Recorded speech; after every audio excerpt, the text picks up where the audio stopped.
রাতের আধারে আগুন কারা লাগাতে পারে এবং তাদেরও কথা ছিল যারা ধানমন্ডি ৩২ পুরাইছে তাদের ঘরবাড়ি জ্বালিয়ে দেওয়া হবে, এটা আপনারাও জানেন, দেশবাসী জানে। এটা তো দিনের মতো পরিষ্কার কিভাবে হতে পারে?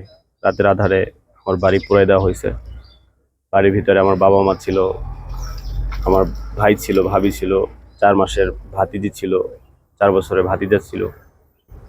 বাইরে থেকে আটকায় তারপর আগুন দেওয়া হয়েছে। এখন দেখেন, এখানে একটা দাঁড়ানো ঘর ছিল, ঘরটা নাই।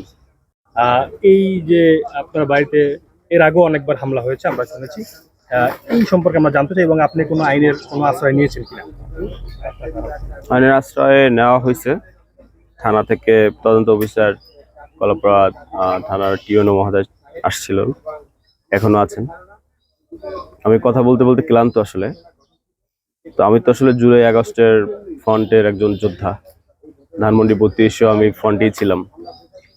তো রাতের আধারে আগুন কারা লাগাতে পারে এবং তাদেরও কথা ছিল যারা ধানমন্ডি ৩২ পুরাইছে তাদের ঘরবাড়ি জ্বালিয়ে দেওয়া হবে, এটা আপনারাও জানেন, দেশবাসী জানে। এটা তো দিনের মতো পরিষ্কার কিভাবে হতে পারে? রাতের আধারে আমার বাড়ি পুরাই দেওয়া হয়েছে। বাড়ির ভিতরে আমার বাবা মা ছিল, আমার ভাই ছিল, ভাবি ছিল, ৪ মাসের ভাতিজি ছিল, ৪ বছরের ভাতিজা ছিল। বাইরে থেকে আটকায় তারপর আগুন দেওয়া হয়েছে। এখন দেখেন, এখানে একটা দাঁড়ানো ঘর ছিল, ঘরটা নাই। তো আমি এই অন্তর্বর্তীকালীন সরকারকে ৭ দিনে আলটিমেটাম দিয়েছি।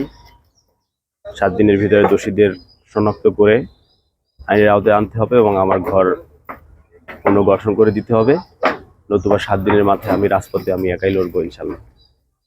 দেশের মানুষের জন্য আপনার কি বলার আছে? দেশের মানুষকে বলবো, আপনারা যারা আমরা সবাই মিলে জুলাই আগস্ট গণ অভ্যুত্থান ঘটাইলাম, এটা আসলে আমাদের হাতছাড়া হয়ে যাচ্ছে। আমরা বিপ্লব ঘটাইয়া আমরা বিপ্লবী সরকার গঠন করার কথা ছিল। তো আমরা এখানে আগুন, গাজীপুরে মারামারি, ইভেন উপদেষ্টা আসিফ ভাই, নাহিদ ভাই, তাদের সচিবালয়েও আগুন। এটা তো বিপ্লবী সরকার হতে পারে না।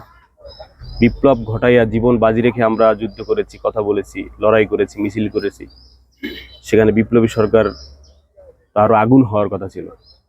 সেখানে আমরা যারা ফ্রন্টে থেকে আন্দোলন করেছি, আমার ঘরবাড়ি নাই, সেখানে আর কি বা বলার অপেক্ষা থাকে? আমি দেশবাসীকে বলবো, বিপ্লবী ছাত্র সমাজকে বলবো, দেশপ্রেমিককে বলবো,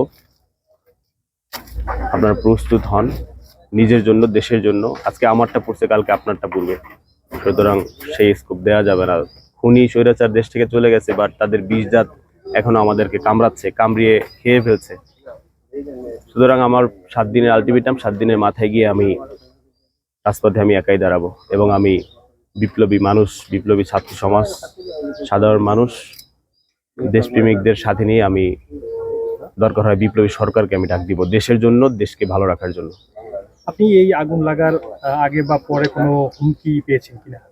জুলাই আগস্ট আন্দোলনের থেকেই তো আসলে আমার ফ্যামিলির উপর চাপ সৃষ্টি ছিল। আমার বাবাকে থানায় নেওয়া হয়েছিল, ছাত্রলীগ থেকেও নানান ধরনের পোস্ট। এটা তো চলতেই ছিল আসলে। লাস্ট ধানমন্ডিতে যখন ছিলাম তখন তো তাদের একটা টার্গেট ছিল, এটা তো দিনের মতো পরিষ্কার।